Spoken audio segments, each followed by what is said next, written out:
to get started with the talk, I got to do the disclaimer. Nothing I talk about is from the views of my employer.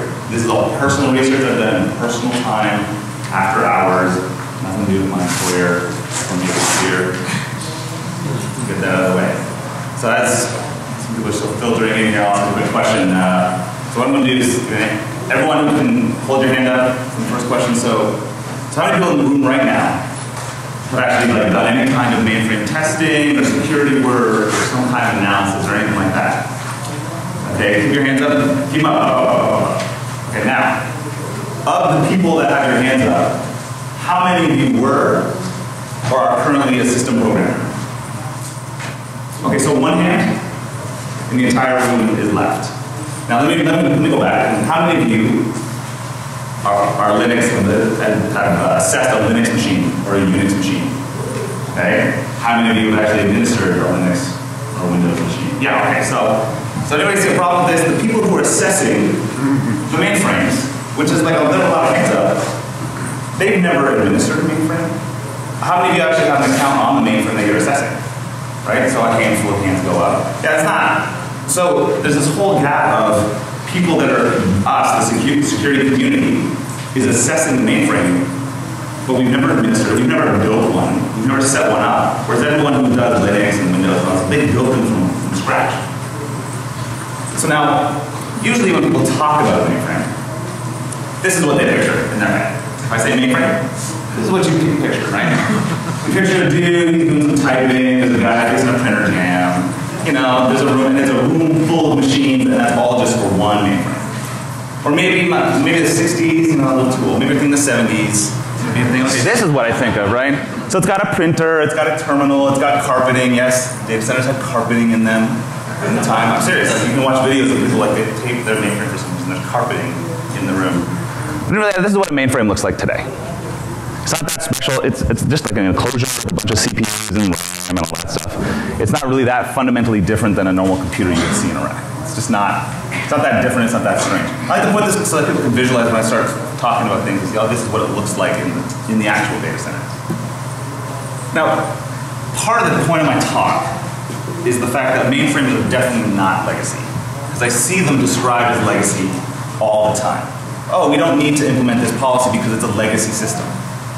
Calling a mainframe legacy is like calling like Windows 2012 server legacy because parts of the Windows NT kernel are still in the code. That's the same equivalent. Or it's like calling my car legacy because it still uses tires. Even though it's got modern technology all built into it, oh, it's legacy so we can't touch it. Most mainframes, and I'm going to be only talking about ZOS in this talk, I'm not going to talk about Tandem or the other weird Hitachi one. It runs an operating system called ZOS. The current version is version 113. It was released this year. They're switching now, but they used to do annual releases, and they're switching to a biannual release.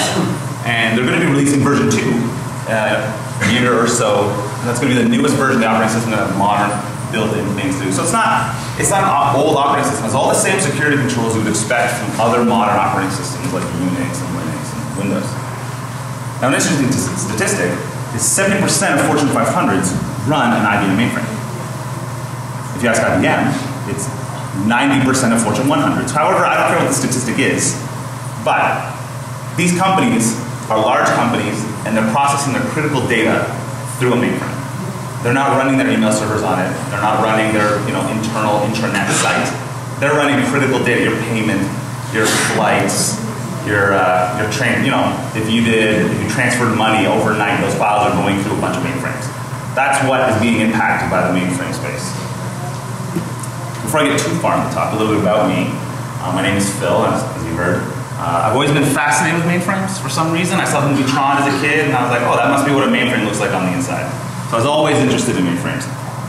Unfortunately, the only way I could get access to them was by mucking about on like X25 networks, like DataPack, for any Canadians in the room, or like TimeNet, TeleNet, SprintNet, all those kind of things. And then that sort of fell by the wayside as I got into school, and then started not wanting to get arrested, and then got a career. And then I was able to work a little bit into mainframes. I was doing mainframe assessments, but I was the same as you guys. I was doing mainframe assessments from an outsider looking in, and not being able to do the proper assessment from the inside, looking at what's actually going on. And then in January 2012, I had the worst experience experience with a consultant. We brought in a consultant to help us assess a mainframe. They were a PCI mainframe RACF security expert. Okay, great. We brought him on. He had like 17 acronyms on his business card for like a whole bunch of things I'd never heard of. I thought, awesome, great. And we brought him in. And I'm asking him simple questions, not challenging questions, real easy questions like, where is the RACF database stored? And I'll talk about RACF in a bit. That doesn't mean anything to you guys unless some people are nodding their heads, but that's where the database for the Pastures is stored. So I'm like, okay, where's that stored? He's like, oh, it's some file somewhere. And he didn't really know where to find it. So I had to do the research on my own. My favorite example is I asked him what ports are open on a mainframe. Like, how do I find out what ports are open on a mainframe? And he goes, oh, you can't do it. You need to look at the configuration file. And that configuration file is in binary, part of the communication service package. I'm like, all right, I'm sure I can read binary. I'm sure, well, okay. Give it to me. He's like, oh, I don't know how to request for it. You know, people don't generally ask for that. I'm like, you're a PCI assessor. One of your requirements is to look at the open ports. And so I'm in a meeting and I go, you know, do you guys have the netstack command on the mainframe? And the guy's like, sure we do. I don't know what it does, but yeah, we have that command. And he goes, so he types it out, and I get all the open ports. I was like, fantastic.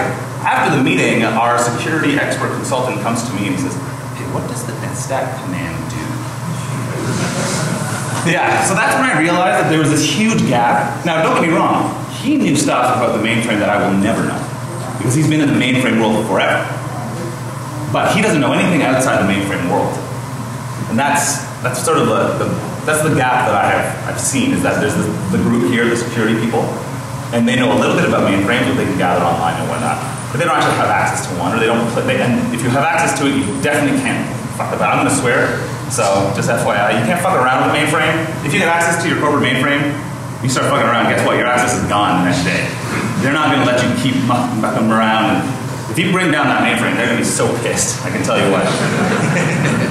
So after that, I identified this gap, and so I started saying, like, I got to start spreading the news. It's not, IBM said it's super duper secure, right? And some of the mainframers have drunk the Kool-Aid, and they think it's super duper secure. And so I started giving talks at various conferences. So this talk is going to be primarily about ZOS. I've already talked about that. I'm going to talk about TSO, RACF, JES, JCL, REX, OMBS. Everyone knows what that is, so I can just jump the next 20 slides and skip right into the tools. ACF2. I'm not talking about ACF2. I actually do have like a little bullet, but that's it. And then, but yeah, and top secret. That's the same bullet. And then, but however, I will say, it's only a small part of the talk. I'm not focused entirely on RACF, on the security database. So, for everyone else that we were just talking in a foreign language, I'll explain what all these mean. So, who wants to tell me what they think this graph means? Number of people that actually understood any of those terms? That's probably pretty close to what that is, because I actually planned the question, but I'll skip the plant. It's the age of security administrators on the mainframe. So on the mainframe, and look, I'm not saying, age is not a bad thing, except in 10 years, they're all going to be out of business. So the people who know more in their little pinky than I will ever know in my entire life about the mainframe, they're gone. And they're not answering the phone when I have a problem and be like, hey, what does this command mean? Like, fuck you, I'm drinking martinis at 2 in the afternoon. I'm not answering this stupid question. So there's obviously a gap here as well. And I've asked IBM what are they doing about it. And they have a college program where you can go, but the college program is just to learn how to code on the mainframe. It has nothing to do with security at all. So, I mean, it's better than nothing, so at least people can get access to a mainframe, but it has nothing, and I've actually used that mainframe to test some stuff out, but not part of the project. But, so, like I said, I'm not ageist. Okay? They're experts. But they grew up in the mainframe world. They grew up in that space. So to them, they didn't need to learn about networking, because that was network engineering's problem. They didn't need to worry about nmap scans or buffer overflows, because IBM said, oh, that can't happen on the mainframe. They didn't have to worry about those things. They definitely didn't worry about networking. And so this is an actual, from Mainframe Gurus, you can look it up. If you go to the site, someone asked a simple question. I need to do a reverse lookup from the IP address to the hostname. Now if I said, how would you do that in Linux? Anyone want to take a guess how you do that in Linux? Someone want to? Anyone going, well, okay, a little easier. You can just do NS lookup, right? You can just do NS lookup VIP address, super duper easy. The answer the guy got was you can't do it. It's not possible, there's nothing on the mainframe to do it. The next guy said, that guy's right, but you can write a program to do it. And I left it off because my slide was getting a little wordy, but the third guy said, you could probably do it with traceroute. I'm like, okay, well that guy was at least on the right path. Meanwhile, this is how you do a reverse lookup of an IP address on the mainframe. Right, it's not this terribly complicated thing. And my point of the talk, part of it is to sort of demystify this black box that only mainframe engineers can touch. It shouldn't be that way. You guys should be getting access to these things. You guys should be able, if they're saying security is as good as it is, if they're saying security is as good as it is, then why can't security experts get access to it to screw around with it? If it's that rock solid, what are they afraid of? So now I'm going to talk to you a little bit about IBM Matrix, because that's primarily the thrust of the talk. This is a really brief history. OS 360, released in the 60s. OS 370, released in the 70s. OS 380 didn't make it until 1995, so they called it OS 390. And then they realized that if they do OS 300, no one's going to buy a product that looks like it went backwards, because they had a Y2K issue. So they released ZOS in 2004. All right? New release every 2 years. So it's, it's a current OS. Primarily when you're working on the mainframe, you're going to be using TN3270. That's that ugly green screen you see in like movies and whatnot. People are still using those. You might see like Costco. If you go to Costco, you'll see that screen when you forget your pass and you need to print your new one. They're going in. That's a TN3270 emulator. That's clear text. It's just an extension of Telnet. It's straight clear text. SSL was added about mid-90s by IBM, so kudos to IBM, they implemented encryption. But it's not forced, it's not required. So about 50% of mainframes that are available online are using SSL encryption.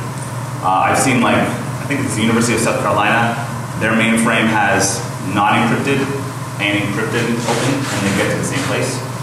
So I know full well no one's using the encrypted one except for maybe a couple of administrators, and everyone else is like, I can't do about this. So that's what I've seen. The problem is, everything on the mainframe is an FTP.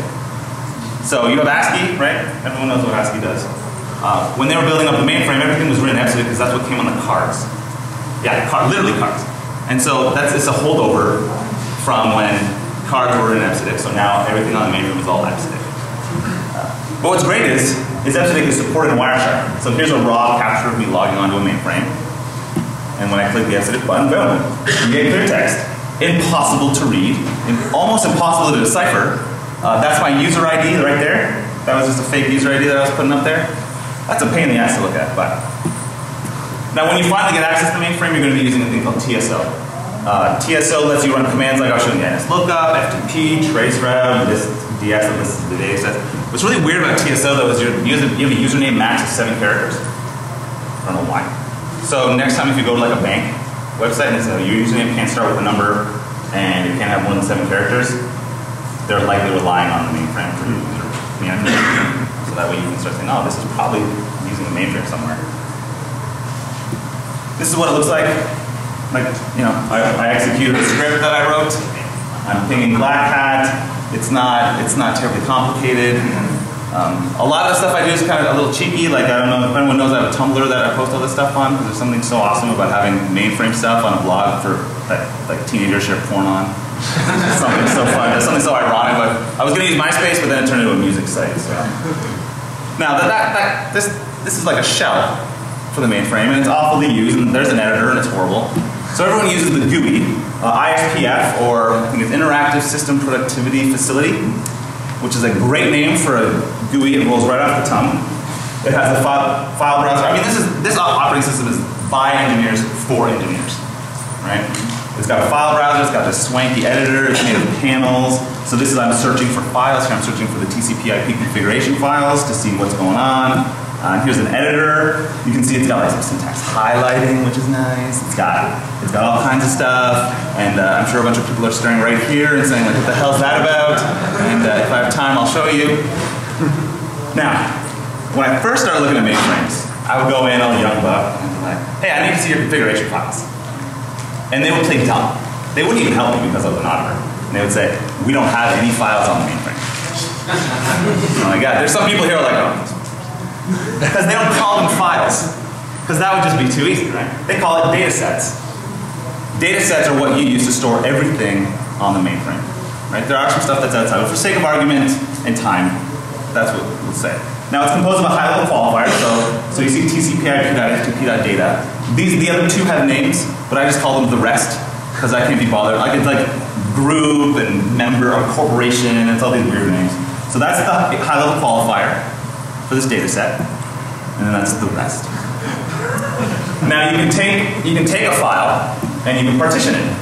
So you can take one file that has, and it becomes almost like a folder to contain multiple files. It's called a partition data set, or PDS.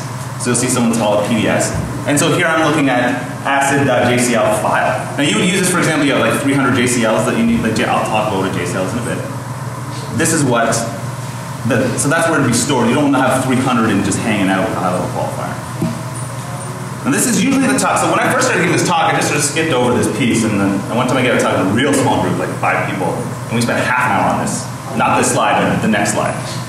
And so I wanted to stop, and I wanted to explain, Unix is running in ZOS. Okay, it's a fully POSIX compliant environment. If you have TCP/IP, and you have all kinds of things like FTP, web servers, all that stuff, you're running Unix on your mainframe, right? That's all there is to know. It's not, it doesn't, like, so no one's minds are getting blown here. I see people right out of the room screaming. The command, so you won't see people call it Unix. If you were to talk to a mainframe guy, he'll just drop terms like OMBS. Like, I don't know what. Sure, yeah, it runs in the OMBS environment. Sure, I don't know what the hell that means. He's talking about Unix. OpenMBS is what OMBS stands for. So it really explains what the acronym is, right? So I don't know why that's just the command you execute. I'll give a demo real quick here. The best part about the Unix environment is if you're in this group, bpx.superuser, for any mainframers, it's actually a facility class, but for sake of argument, it's the same group. bpx.superuser, if you get access to someone's account with that credential, you type su in the Unix environment, you have root access to the box. Right? That's kind of awesome. So this is what Unix looks like. I'll skip through these because I'll just give a demo instead. But here you can see, so I ran netstat, I did a trace route, I did ID, just sort of normal Unixy type commands. All right, so let's do a quick demo. So you guys what this thing actually looks like here. So this work, does this disconnect? All right. I'm gonna log in here. Nope.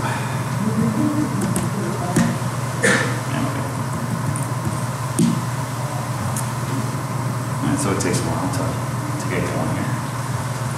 You can hear the gears crunching while this is happening. Okay, so here I am. I'm logged in. So I can type things like, so like I said, like netstat, right? I'm not going to do it because it takes up a whole bunch of screens. But there's no concept of ifconfig on the mainframe, so what you can do is you type netstat home, and it shows you the network configuration. You can tell what ports and what IP addresses are configured, and all that stuff. So let's go through. So you can list like datasets. Same thing as like ls, right? If you don't type it, it says, hey, you didn't give me what you want to look at. So I'm going to say, okay, I want to look at my home folder. Yeah, it's my home HRQ, whatever. So this is all that stuff that's going on there. Now remember I talked about like a partition data set that has members. So let's take a look at one. Let's see here. So I keep all my rec scripts, and I'll talk about what rec script is in a bit. But so here there's 2 members of this partition data set, game and terp. Terp is what I was using when I was writing an interpreter. So let's see. You can also FTP places, right? So you can do, I can FTP out to a site. I just use this because I know it's up. Whatever. I don't know why I didn't. But if I want to get data off the mainframe, I could just connect and then put my files. It just works just like regular FTP. And then let's see here. So now I'll show you what. So like I said, OMBS. You just have OMBS. Boom. Unix prompt. And then I can do things like ID. Right. I can do uname -a. Right. That does it all. Let's see. I can do /netcat-h. And that's, that's there. Notice I had to do // it doesn't come with netcat.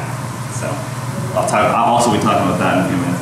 Let's get out of the Unix environment because everyone knows Unix, right? Let's show you guys what that beautiful GUI looks like. So here I just searched real quick. Everyone missed it. I typed 3.4. That took me to utilities and file search. And then I put in my high-level qualifier for the file search. And that brought me here. So you can see these are all my files that I'm working on. All this fun stuff. So here's a file that's just, I'm going to edit the file, so I'll put an E in the command column. And then I'm not going to spend too much time, this is kind of getting boring, but. So I'm editing a file, and then here you can see the same thing, that one with the members, right? I was showing you guys that file. Same deal. And now I can edit, say this file here, and there we go. Now I'm going to log off. That's what a mainframe looks like. Any questions? No, just kidding. So that's it. That's what a mainframe looks like. It's not that terribly scary. IBM publishes this stuff publicly on the internet, how to search for things, how to do things on the mainframe. It's not that complicated. It just takes time. Now, you saw me mention JCL earlier. I mentioned it briefly. Everything on the mainframe is a job. Everything on the mainframe is a maybe, so people will be saying, no, not everything. Okay, not everything, but it's like the second thing that loads when you boot a mainframe. So everything on the mainframe is technically being a job for the sake of argument. It's managed by the job entry subsystem. So what a job is I submit a job, it goes into a queue, and depending on my authorization, it'll get X amount of CPU cycles. So you kind of want the accounting and payroll process to run before my stupid job that's going to do a netstat runs, right? That's more important than me knowing what reports are open.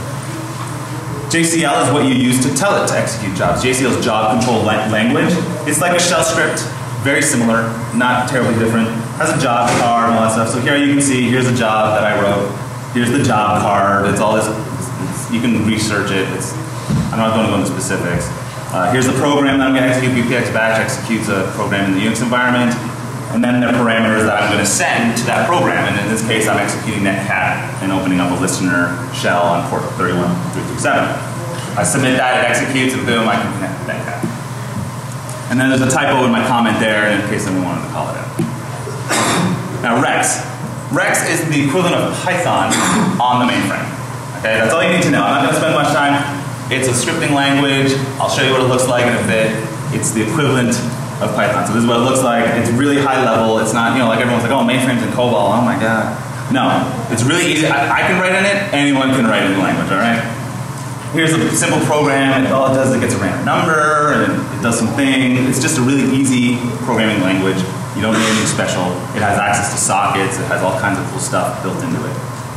Now, so we talked about Rex, and we talked about stuff that when you're interacting with the mainframe. Now I'm going to talk to you about the master console. If someone gets access to your master console, your mainframe is owned, essentially, your files. Right? This is what a master console looks like. You know, on like a Cisco device and it has like a running tally, or like here's a better example. You type dmessage in Linux and it gives you the kernel output. Imagine if that was a rolling thing that you could interact with live. That's what the master console is. So for example, you would never want to do something like this.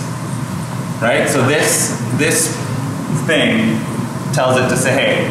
So in this file you can see here, the job num, let's see here, 5,000 jobs can run at the same time. Now I'm saying, ho, just run 5. 5 is not that many, and you'll essentially stop the mainframe from processing jobs. Now you can do a lot worse than this, but I didn't want to talk in a conference about how much worse you can shut down some things since they're in banks and whatnot. But that's the kind of damage you can do with the master console. So if you know there's a master console out there, you want to find out who has access to it and how to protect it. Is it on a VLAN? Is it on a VPN? It's got to be way better than that. Just like hardwired into a console in the operations center. Now this is my favorite part. FTP Server. The FTP Server runs on most mainframes. Everyone still uses it to transfer files. And there's this amazing feature. It's actually a built-in feature called psych_file equals JES. Anyone want to take a guess what that does? Anyone? What if I said psych_file equals, the start of a bash script? Now, what if I said instead psych_file equals bash interpreter? No one? It executes the JCL file that I upload from FTP. So there was no RSAs, there was nothing back in the day. So I write a JCL file on my local machine, it uploads that file, and it executes it on the mainframe. All I need is FTP access. I don't need to have access to Team 3270. I don't need to have Telnet or SSH access to your box. I just need FTP access. Now you heard me mention RACF as well. I was talking to some people saying, oh, what about Top Secret and ICF2? RACF is the Resource Access Control Facility. Another great name. Rolls right off the tongue. You can replace it with ACF2 or Top Secret. Basically, when mainframes were built, the security was a dude in the data center that had a gun in checked your badge. There was no concept of security when they built the OS, so they had to put security on top of an already existing operating system. So it's more like a database that references all the files that are on the system and what you're allowed and not allowed to do with them. In RACF, the default user is IBM user and sys1. Top secret ACF2 don't have default users because it doesn't come with any. You have to set them up when you configure it from scratch. There's no concept of root, like I was saying, so because it's more like a database administrator paradigm. Special gives full control of the RACF system, which means they can technically get access to everything on the mainframe.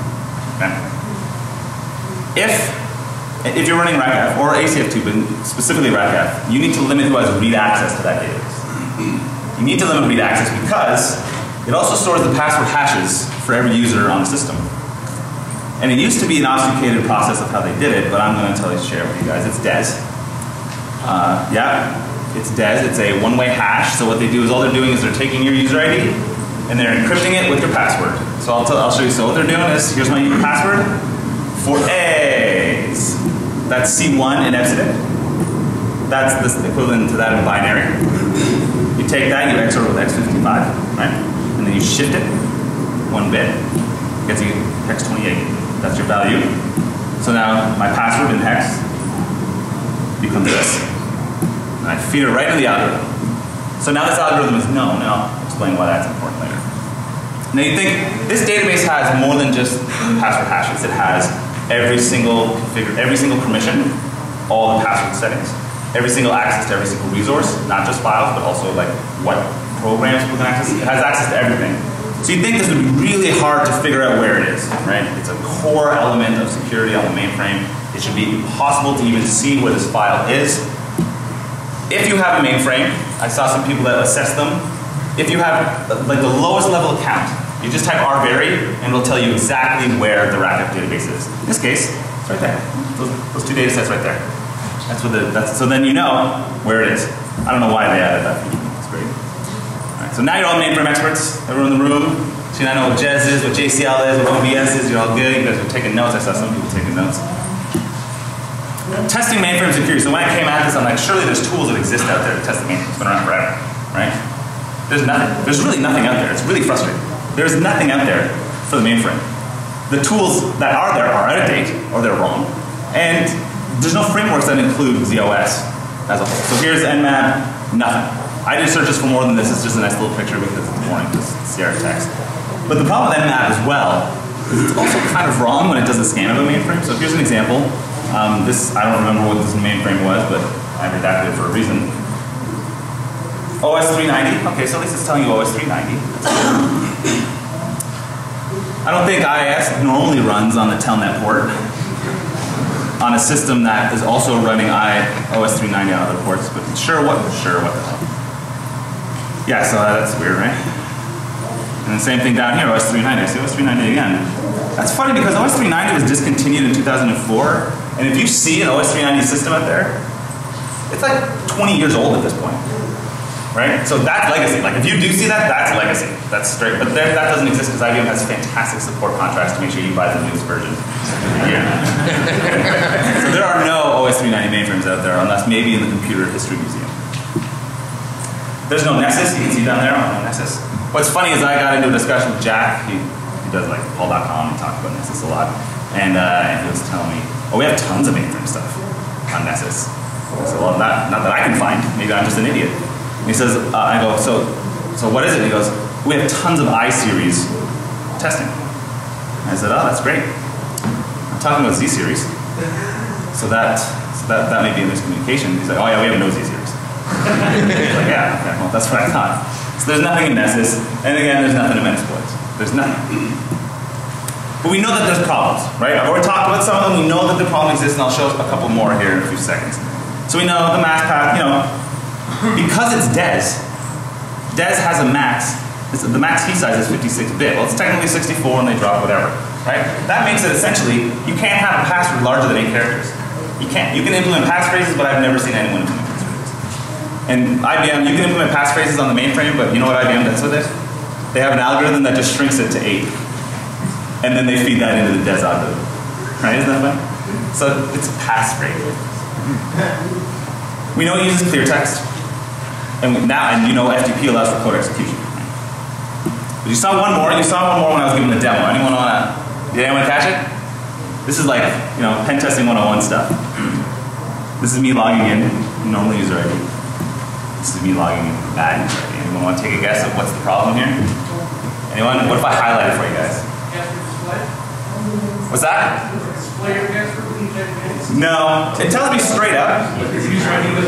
It tells me straight up. It doesn't tell me my password's bad. It just tells me that that user doesn't exist. So it's being way too friendly, right? It's telling me that the user doesn't exist, and therefore I can use that to enumerate all the users on your mainframe. And I know what rules are involved in setting usernames. So I can use that to start enumerating users. That's hard-coded into the panel, by the way. You can't change it. There's no configuration to change that setting. It's just stuff like that. Is there an audit log of that? What's that? Is there an audit log of that? If somebody runs, say, 50,000 combinations over 6 days, are you going to have... Yeah, you'll catch it. You'll probably catch it. Well, even if they don't have the password, they just type the name in and wait to see if it goes red or green, and then they backspace and go to... No, you have to hit enter. Because like TN3270, you have to send what's on the screen. It's not interactive. Now you can change it. And that's a good point, because 9 times out of 10, it won't be your security team that finds the problems. It'll be your operations team saying, we got some CPU usage, and that's going to cost us some money. Right? It won't be this. It won't be like the logging people. If you're actually monitoring your mainframe logs, which you might not be. So this is frustrating because this has been like this for 20 years, but there's no support in it for THC Hyper and Visa.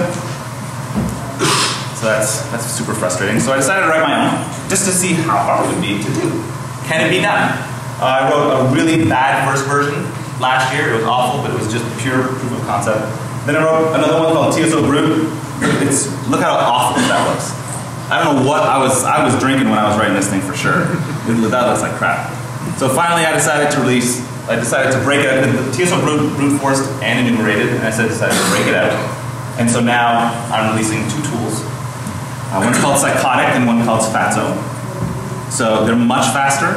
They don't rely on, so TSO Brew relied on an external library, which relied on an external third-party program to connect to the mainframe. I decided to rewrite it from scratch and do all of the communication in Python, so it's a lot faster. And it's single purpose, so it's a little bit faster. So this is Psychotic. And you'll see a trend as we go on through the rest of the tools. I'm a big fan of ANSI art and ASCII art. So sometimes I spend more time on the art than the tool. So here you can see I'm just controlling through users, getting user IDs. This one will even tell if your user's logged in, because the mainframe tells you if that user's already logged in. So it'll go through and say, this is a valid user, and they're logged in. So we know that it's an interactive account. Because you can have accounts that are not interactive. And then Fatso just goes and it finds the password for you. And it has stuff built in to tell you, so you can see here, it skipped 2 usernames. That's because there's rules for what a password can be. There's lengths, and it can't start with this, it can't start with that. It can't contain certain characters. So that's all built into the tool so that you're not wasting your time trying to test this. So that's great. So one down, user enumeration. Now we have a tool. It's a horrible tool. I'm hoping someone takes interest and puts it in like some of the more mainstream tools. But let's talk about cracking the RACF Pastures. This is what really brought me into the mainframe world. I just asked a question on Paul Laptop. I'm like, hey, does anyone know how to crack these things? And so I started working, we started figuring out, so I was working with Diru, who's part of the Open Wall team that run John the Ripper. I was working with him and Nigel Pentland, and Nigel Pentland is the guy who actually figured out that algorithm. He's the one who figured out the algorithm that they used to obfuscate the password before they feed into the DES algorithm. And then Diru is the one who, working with Nigel, took that and converted it into 2 tools. RACF to John takes a RACF database and converts it into username and hashes, because the RACF database is massive, it's got a ton of information in it. And then John just cracks the password. Now Nigel also has tools. These tools are better suited for auditing instead of cracking. So if you want to know if hey, how many idiots have a 6-character password, that's the word summer. Right? With this tool you can use that. It won't tell you what the password is, but it'll say the first 2 letters. You can tell it, you can configure it however you want. And you can configure it to say, this user, and it'll actually use the RACF database to say, this user has admin privileges and has a weak password, and here's the first 2 characters of the password. Right? And then here's like ***** to show you how long the password is. And it's a Windows-only tool. It runs in Windows. He released it last year, so he rewrote it. CrackF is the first tool he released. All right, so now we can start cracking those hashes. We can start getting user IDs and passwords. Okay, so let's say we don't have access, so we want to start sniffing. We know it's clear text, right? So what do we want to do instead? we want to start sniffing the passwords. But I know, we know there's some support in Wireshark. We know, AirCap technically supports it. It just looks like crap because it doesn't have Executors. But this is what it looks like, right? I showed you guys this earlier. Here's my user ID. And then way down there, there's my password. And that's okay for one person on a network if I'm able to get this traffic. That's not really scalable, and I can't really just drop something and let it do that. I gotta analyze all this data. And looking at this, it's off. So I wrote another tool called the MF Sniffer. It uses Python and Scapy. Like I said, ASCII art, I'm a big fan. It'll sit on an interface, it'll open it up in promiscuous mode and sniff password. It'll sniff the user ID and password for a TSO login session. That's what it's doing. Now I would not use it, because the Scapy part will eat up all your RAM, because that's what happened when I have to reboot my machine. And instead, you can just use EtherCap, whatever. Diro took the tool that I wrote and said, hey, this is easy enough to make an EtherCap dissector. And he added that into that framework. So now you can just use that to man-in-the-middle attack someone and steal the mainframe credentials. There's my credentials right there. Much easier to read than that gobbledygook in Wireshark. Great. So now, we got some accounts, we got all that kind of stuff. Now the fun one, this is my favorite one, the FTP part. Before I get into the FTP, I want to talk about Netcat. So when I first started getting access to the mainframe, I was like, man, it would be great with Netcat, because then I can start doing some cool things in the Unix environment. But when I tried to compile it, it just totally crapped out. So I had to change some of the source code. And this is the historical version of Netcat. I couldn't get the most recent one to compile. It's a little too complicated for the compiler in OMVS. But I had a make OMVS option to Netcat. This is on my GitHub, and I'll have a link at the end. So when you do this, it gives you a full Netcat like you saw. I just typed /h. There's only one problem though. Anyone want to guess what the problem is? So here I set up a listener. It's the same damn problem we have every damn time. It's Epsidic. Epsidic all the damn time. That son of a bitch. Every time. So I wrote a script called netEpsidiccat. So I thought that was clever. It comes with Netcat. It's in the Python script folder. It translates Epsidic to ASCII so you can actually communicate with the Netcat listener or reverse shell. So here, for example, I set up a listener shell. And then with netEpsidiccat I connected, and I'm running commands in Netcat interactively. I also made this lovely ASCII. Someone was wondering. Now I realized by the time I made it to this tool, I was like, not everyone wants to see my stupid jokes. So this is optional. You have to pass a command to see the logo. It's sort of secret. Now I have Netcat. Now I want to use FTP to execute it. Maybe I don't have. The only thing I have is FTP access. I don't have access to any other resource. Because a lot of times companies put their FTP externally facing because they need to talk to their bank, they need to talk to their insurance provider, and they say, oh, FTP is safe, right? So they give people credentials and they start FTP files around. So the first thing I do is I upload the Netcat binary, and the second thing I do is I upload the JCL to execute that binary. Here's the JCL that I wrote to do that. You can see here, up here, you can see the job card. I said I wouldn't go to deep last time, but this time I am. You can see there's no limit here, so it won't time out. And this message level here, this means, so if you're looking at the logs of what happened in Jez, it'll go, okay, it'll show this, and stop here. And it won't show what was actually executed. That's what it shows in the logs for Jez. Right, that's what that message level nothing means. All right, so here you go. So there's BPX batch. I told you guys I execute something in Unix, and then I'm copying the file to the temp folder, then I'm making an executable, then I'm executing it. All from FTP. So how do I do this? First I convert it to binary mode, because I'm going to upload a binary, because if I don't, it's going to translate it from, it's already Epsidic on my computer, so it's going to take it thinking it's ASCII and try to translate it, and then my program won't work. Then I upload the Netcat binary, then I convert back to ASCII. I didn't have to do that, but I did. Then I change, this one is the big guy here, site file equals Jez, I convert to that. And then I put my JCL file, and then you can see down here, and then I connect with netEpsidic on the next slide. But here you can see, okay, here we go, we're going to put it in, and then it's known as this job, and oh, it's transferred, and then it's done. It executed that file for me. And here I am, and I just connected, same port, same everything, and I got the same level of access. But that's awful, having to do that all by hand. And I said, no, that sucks. I don't want to do that every time. So I wrote a script called MainTV. This one actually has an animated ASCII art, which doesn't display well in slides. And I wasn't going to waste time recording it, so check it out. But it turns FTP only access into shell access. It includes netEpsidiccat, it includes a base 64 encoded binary of Netcat. It's all one script. You run it, you point out the mainframe, username, password, and you get a shell. It generates random job card information, so it'll be random information at the top, so it's not always going to be the same. And then it deletes all the files when it's done. So you upload, it does all its work, everything gets deleted when you're done. This is what it looks like here. You can see the MainTV, and it does its thing, and then it's got, connects to the shell. And I got same stuff, same commands, same thing I had before. Now what's interesting with this script is I decided to put a verbose mode in so everyone can follow and see what's going on. So if you just put a V, it'll show you exactly what JCL it's about to upload to the machine. And it'll show you what username, what password, all the results of the FTP upload, just so you can follow along so you're not operating in a black box. Now, the problem is, I don't want to be in the Unix environment all the time. The Unix environment generally is not where things are on the mainframe. The TSO environment is where everything is. We talked about TSO, that ugly red screen. That's where everything is. That's where the hotness is. I don't want to be in Unix. There might be some website configuration files, but there's no data there, predominantly. And the other thing is you need your own VS access. Not all users are giving Unix access on the mainframe. If you have FTP access, you might have it in a misconfigured mainframe, but generally you don't have that access. So I wrote another script called Catso. So Catso is a Rex script. So you saw Rex earlier. I call it interpreter-like. And what it does is it allows you to interact with the mainframe and send Unix command or TSO commands, or just general stuff. I know not everyone's a mainframe expert, so they don't know how to do things. So I decided to higher level that shit so you guys can actually do some stuff. So here it is. It looks like, you type case.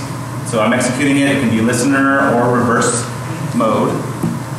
And then here I connect with netcat, and then I execute a command in the Unix environment, so I can execute commands in Unix. And then I wanted to see the contents of a file, so I cat the file. Cat doesn't exist. It's just the Rex script interprets it and says, okay, it does all these things behind the scenes and shows you the contents of the file. So you run the command, and I cat the file, and boom, you get the contents of the file. Catso is, I wrote it sort of in a vacuum, so it's portable, but you need access to the mainframe. You got to be able to put it in a file and then execute it from the TSO environment. Or you need to put in JCL. The problem is in JCL you can't. So JCL lets you sometimes, Java control language, you can compile COBOL straight in JCL. So you put COBOL, you surround it with JCL, and you send it, and it compiles it and executes it. You can't do that with Rex. So there was a little bit of a problem here. So I did some research and I came up with what's called the sandwich. So here's the top, it's two parts, this is one JCL file. Two things are happening, there's two job steps. You have this one which says, hey, take the file, that's here, this is the file that we have, it's really big so I didn't include it, and put it in this temporary file, right? So temporary data set with this member. And then down here it says, hey, execute that member with this. Okay, everyone following along? But that's awful, I don't expect everyone to know JCL and learn JCL and do all that kind of stuff, so I decided to, again, high level that stuff and make another Python script called Shocker. It uses that JCL file and uses some other things to be able, so it uses FTP, it uploads the file, it uploads just the JCL file, and then you connect and you execute, you do all kinds of fun things on the mainframe. So here it is in action, I just ran it, and then here I connect with Metasploit. It's just using just a bind handler, so it's not really anything special. You can type all kinds of fun stuff. And the same thing with netcat, you can just connect with netcat. And again, another wonderful ASCII art logo. And let me give you guys a quick demo of that tool here. Let's see if I still connected. Ready? Let's see, let's make this easier. So I don't have to. I was testing it out earlier. Let's do it. So here I can see the dash logo, that means that you guys see my pretty logo. So here's just connecting to the mainframe. That's it. That's all. That's how long it took. That's it. No time at all. And then all I'm going to do is I'm going to use netcat because I don't want to spend the time loading up Metasploit. I'm just going to connect. Now I have an interactive prompt on the mainframe. Right? It has all kinds of commands you can execute. Let's scroll up here. Let's see. So I can copy stuff. I can do an ls. I can show. Now ls is going to take a while, but you can see it lists all the files that we had before. You can do things like CD, so I can CD into say TCP/IP. Let's see if this is going to work. All these files are there, right? I can do, let's see, I can show where am I at right now. I'm in the TCP. I can do Let's see what else can I do. I can get my user ID. I can get the location of the RACF database. Right? I can also execute TSO commands. So let's see, I think I said it's TSO and execute. Yeah, no. So I can do TSO commands. Let's see, will this work? Same way to get the RACF database instead of just typing RACF. I can also do Unix commands. So I can execute commands in the Unix environment, all from one script that I uploaded through FTP. And this actually supports reverse lookup as well. So instead of doing, I just do a listener because it's easier, because I can do it with netcat real quick. But you can also use that to do a reverse connection back. So generally, if the mainframe is behind a firewall, you can just say, connect to the server over here using the reverse connection. And it'll be the same interface, the same prompt. Let's see here. So that's my awesome Black Hat demo. Great, so now we tackled some of these things, and I'm hoping, and I'm working on getting some of these things implemented into Metasploit, and I need everyone's help, because it's a very challenging environment. You can understand that some people don't want these things developed, so I can't ask for help from mainframe gurus. And the security community is not terribly interested. In fact, I'm actually quite surprised at how many people are in the room right now. To be honest, I think some people show up here by accident. Like, I'm just here for the next talk. So how can you help? You can emulate a mainframe at home. You can run a mainframe. Like I said earlier, like, they don't want to give you access to the production mainframes because they don't want you fucking around with production data. Fine. Your corporation likely has access to ZPDT, the Z Professional Development Personal Development Tool. If you have an expensive mainframe, IBM probably gives this to you as part of your package. It comes on a laptop, an IBM laptop, not too dissimilar to this one down here. And you have a full-on mainframe environment that you are responsible for and responsible for managing. You can also emulate a mainframe in Hercules. Hercules is an open source emulator that's continually being updated. It's a fantastic tool. It runs in Windows, Unix, Mac, all kinds of places. This is what Hercules looks like. So when you're running a system, you can see there's all these things running and all that stuff. So that's the end of the talk. Is there any questions? Oh wait, I have one more thing. Let's see here. So I didn't know if I was going to have time, so I didn't want to. Let's see here. I got a question. Yeah. So if you do a port scan, how many FTP sites do you find? So I think there were 600 from the internet census. You guys remember the internet census that happened over like 2012 when the guy scanned the entire internet? There were 600 plus FTP mainframes on the web, just on the web. I guarantee every mainframe has a question. Oh, so the question was how many of them are running FTP on the internet? I almost guarantee all the mainframes are running FTP because that's how mainframers used to get files on off the mainframe. But how many are internet exposed? 600. I think that's a good number. Let me see.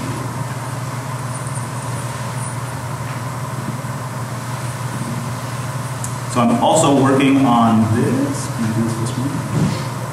Oh, that's much clearer. So on the right, you can see this is the beginnings of a Metasploit interpreter in Rex. And on the other side is going to be the Metasploit handler. So right now it's using, because there's no ZOS is not an architecture in Metasploit right now. And if anyone wants to volunteer to help me build it, that'd be great. Because there's not much technical documentation for Metasploit, and it's a pain in the ass to try to do things in that environment. If I wanted to write an exploit for Windows, there's tons of articles. Nothing for mainframe, or even adding architecture. So here you can see I'm just setting it up. This video is a little slow, so we'll just speed that up. You can see here I'm setting up commands and whatnot. And then, okay, so now I'm just it's gonna wait for a connection from the mainframe. And on the other side, I'm gonna execute it. Like I said, it's very, very beginner stage of the stuff to execute it manually on the mainframe. There's no reason why you couldn't do this through JCL like I was doing with the other side. And there we go. Now I have an interpreter prompt. I can do sysinfo. There's not many commands implemented right now. You can see there's only like what, like a handful of stuff. And then on the other side is sort of a debugging log that I have in compose mode to be able to do. I know there's some questions, so while this is playing. If you could use the microphone, please do so, otherwise talk louder. You see a lot of Linux running on LRs still, or is that kind of going away a little bit? It's funny because I was just talking about that this morning. IBM is really pushing for the Linux on mainframes, right? Because it costs them nothing to support because it's an open source operating system, and it means you're buying their hardware, so they're selling the hardware, and you don't own the hardware, you license it, and you license You may buy a box with 110 CPUs and you're licensing 50. And so if you have to use 51 for like a day, you're paying for that one day of using that one extra CPU. That's how they're billing you. So yeah, IBM is certainly going. I haven't seen any in the wild.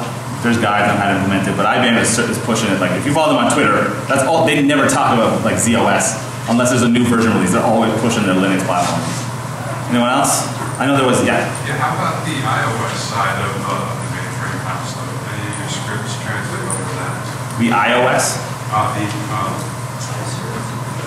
The I-series stuff. The I-series. Like the AS400s? So the AS400s does have some stuff that's very similar, but there's like a 400-page book on how to hack AS400s. There's no books on this. So they may be portable. There are similar concepts. Like you can do the FTP attack in AS400. That exists. Because I was doing some research and I came up with some research for AS400. So I know that exists, but I've never tested it. I don't have access. There's a whole bunch of stuff on AS400 that market's taken care of.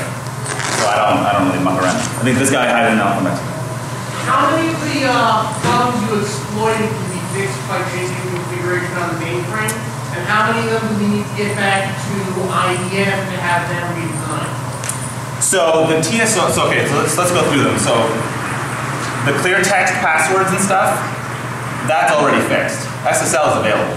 There's no reason why you should be running SSL today. There's no reason why you should not be running SSL. You might hear maybe some mainframers say, oh, my system resources, oh no.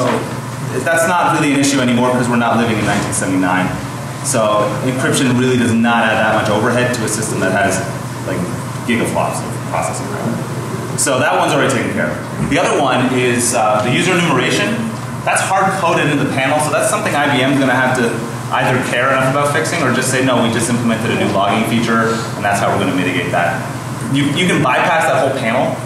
So you can write your own script to do logins.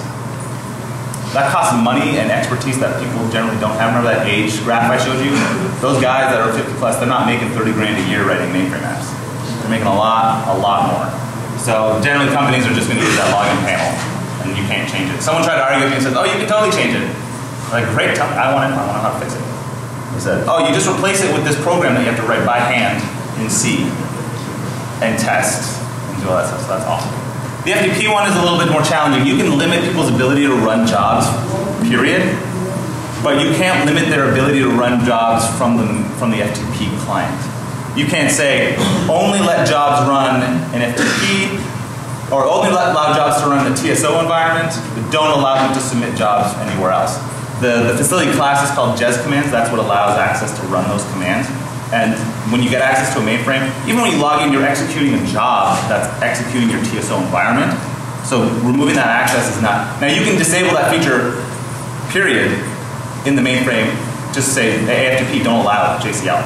You can turn that off. But there's companies still use it today to be able to do remote execution of jobs like on a timed schedule. Some guy at another conference came up to me and he said, I'm glad you gave this talk because now I can go tell them to start cleaning up because they had a Windows box that was submitting JCLs to the mainframe. And it had like username and passwords in the scripts that they were using. And I can tell them there's a hacker talking about this, so they're going to have to clean it up. I said, yeah, good luck with it. No, literally, I got into a discussion online, and the guy, I was saying like, oh, John the Ripper supports the hashes now. He's like, that doesn't matter to the mainframe. It doesn't matter to the ZOS environment. Because you can't compile and run John the Ripper on the mainframe. I was like, oh, buddy. You fundamentally do not get what John is doing, do you? Why would I run it on the mainframe in the first place? And then the last one, I think that was it. The three. But FTP, you can't really, I mean, you could disable it. You could not allow FTP accounts access to Unix or TSO environments.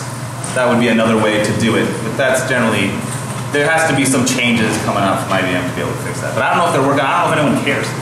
When I bring this up to mainframes, they're like, yeah, that's what we use to do remote execution. Yeah. Is there an easy way to search for a tool that requires to actually find sensitive data in yourself in the mainframe?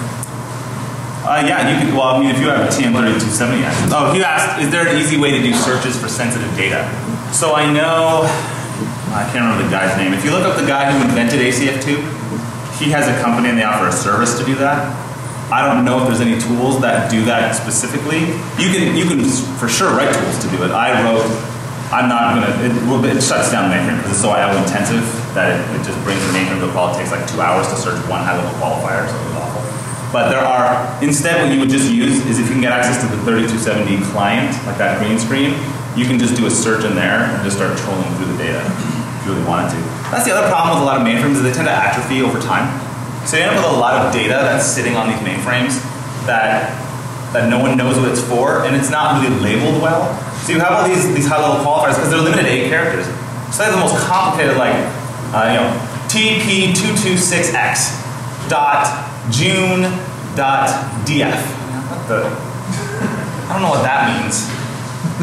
And then you ask them and say, what is this file for? And they say, oh, it was for, we think it was for a legacy app that's been since removed. But we don't want to touch it because we don't want to shut down the mainframe. I've had discussions. Anyone, any other questions? Yeah. Let's go to the FTP stuff. Relay command. I think we have another relay command channels being there out there. Didn't hear you too well. The FTP stuff that you didn't demonstrate. Yeah. Let's call that relay command experience. Yep. And FTP being the transport. Yes. Are you aware of any other support? So you can do, I think it supports RSH, I think, in the Unix environment. So you can use that way. There was recently, well, a year ago, IBM quietly released a CVE for remote code execution through their web server. I am slowly, I have a 1-year-old at home, so very slowly in my spare time, trying to research exactly what that patch fixed to see what they did and what was wrong. I got a cryptic email from someone when I posted on Twitter. I was like, hey, what the hell is this about? And he's like, look in the past of Unix. And then I emailed him back and the account was deleted. I was like, all right, weirdo. That's great. So, yeah. I think I saw another question. Does the Mainframes have password lockout? Yeah, they do. You can set it. You can set it in RACF. There's a setting to say after 5 tries, lock out the account. You can also set how many times a user can try user ID before you kick them off the mainframe. You can't ban the IP address, but you can at least close the connection. And my script's the one that does like psychotic. It anticipates that and it just continues the connection after you get kicked off. But 1 second. The other thing I didn't talk about RACF. I'm sorry, I got like 1 minute left. RACF, you can set no mixed case on the passwords. And there's mainframes today that are still running no mixed case and minimum of 6 characters and no complexity. So if you guys have the time, take a look at the logical breach, because that's what happened there. There were passwords like summer and all caps. So I know over here had a question? Yeah, just a quick one on security patching. You already mentioned sneaking. Do they sneak in stuff and just don't document it on updates? Is that they never. Now what's funny is they never. It's so high level. And it was like a critical. 2 of these things that came out last year were critical CVEs for IBM mainframes. And then a month, and then they released the patch, and all the mainframers implemented the patch because they're just trained to do patching. Patching is really great on the mainframe. They're just trained. They just stick the patch straight in there, so there's no problems. And then they, so that I'm guaranteed it's patched by now on almost all mainframes. But yeah, they very quietly say, here's the CVE. It allows for this. Here's the patch. Shh, shh, shh, shh. So, in fact, when I talked to the mainframe people at our company, they were like, well, I didn't know it did that. I just installed the A part. Sorry. I think I saw one more. Yeah. Did you use your What's that? Did you use your Tumblr link? Yeah, sorry. I should have left that on the screen instead of this stupid screenshot. So there you go. Everything's mainframed, the D767. So, if you have any more questions, we can talk in the hall or we can chat at coffee time. Otherwise, thank you very much.